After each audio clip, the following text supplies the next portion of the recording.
Hey everybody, final thoughts time for Uruk 2, Die Entwicklung geht weiter. Okay, well, first of all, before I actually get into talking about the game, gotta talk about Mr. Karthik Sethi, who is one of my Kickstarter backers, who decided to use his backer level reward of getting to choose any game he wanted to get me to cover this. And honestly, I'm really glad he did, because I don't think I would have been able to make it to Uruk until maybe January sometimes otherwise, and this is a neat little game. It's super tight, super compact, plays fast. You know, probably as a two-player game, maybe a half hour, 45 minutes, really. Once you kind of get the rhythms down and you just start going, it's just smooth. Hopefully the run-through I just did demonstrates how, there are definitely different strategies you can pursue depending on what cards you really focus on. They give you different ways to move forward, and there's a lot of pressure and tension on you because the game is all about timing, trying to make sure you've got the right stuff in hand to be able to avoid the calamities that happen at the end of every era, or that you can be in a position where you don't really care about the calamities and you can force them to happen so that you get away scot-free, but everybody else has to worry. Really, really nicely done. The graphic presentation is nice. Some of the iconography to describe the actions of cards can be a bit tricky, and I do find myself a little bit more often than I would like having to go back and check. There's really nice player aids that the game comes with, but I guess with enough replay value, I will get it down where I know what all the stuff means. But that's a fairly minor complaint. On the whole, this game works really well. And I totally get now why there's such a fanatical fan base of Uruk who just rave about it. It's actually interesting. Uruk was originally one of the games I was interested in picking up at Essen 2014 this year, but I wasn't really sure if I was going to get it or not because I didn't really have quite good enough feeling.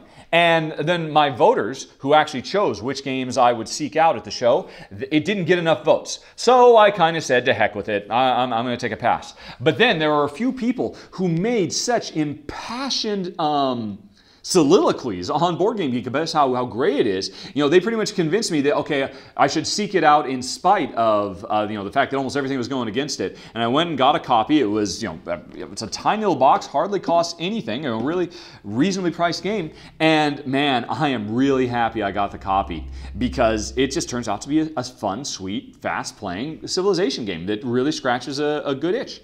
And I might have missed it otherwise, and I'm really glad Karthik got me to run it through it sooner than later, because I think it deserves to get more attention. Now, I do have one complaint about the game, I'll be honest. There's one thing that sits a little off with me, so much so that I'm actually starting to think about trying a variant, and that is, during setup, there is a certain number of level 2 cards that are removed, randomly removed from the deck. And you never know what you're going to remove, and it does kind of change things up because certain abilities just might not be there at the beginning of the game because they got yanked out. Now that's fine. I totally agree with that. It creates more random variety in setup because certain things just won't be in the early game. But my problem is I don't think enough of these cards are taken out because once the game gets going in a two-player game, if I recall correctly, there are 15 cards left. 15 of the level 2 cards still waiting that you have to go through before you can start getting to the really fun stuff, to the cool level 3 and 4 cards and the deity cards, because that's when the game really starts getting exciting, when you start dealing with all those other really cool, neat special powers. I haven't even shown you all of them, like the ziggurat and the food preservation that lets you avoid the damage from plagues and stuff like that. Lots of different in-scoring things. My favorite one has to be the aqueduct, because once you have one of these, they let you use the power of the cards of people to the left or right of you, which is brilliant. I love that kind of stuff. Lots of really cool special scoring things. So the game really comes alive when you get to start drawing from these level 3s and 4s and getting hit by surprise visits from Enki, the god, and Gibble, the god of gold, and cool stuff. But we have found that in a two-player game, having to get through 15 of those level 2 cards maybe takes a little bit longer than it should.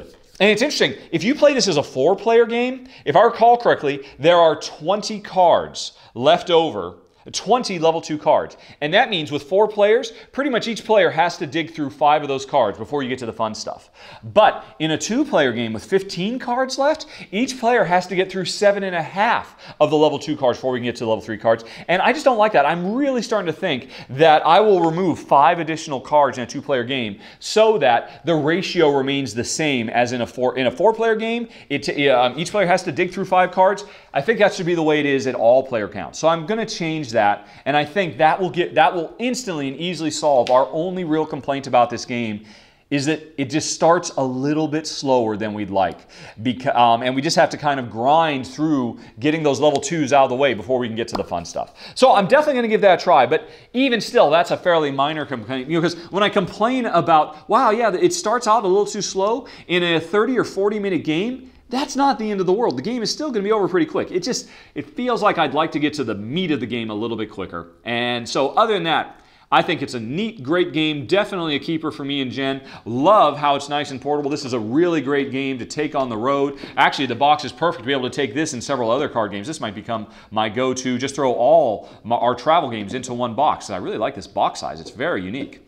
But anyway, that's it, folks. That was Uruk 2. If you have any questions, comments, concerns, as always, let me know. But otherwise, I hope you enjoyed this run-through. Hope you found out from this run whether it was a game that's worth seeking out. Right now, it's only available in Europe. I think you can get it directly from the publisher. I know the publisher is looking for American publishing partners so it can get a wider distribution net.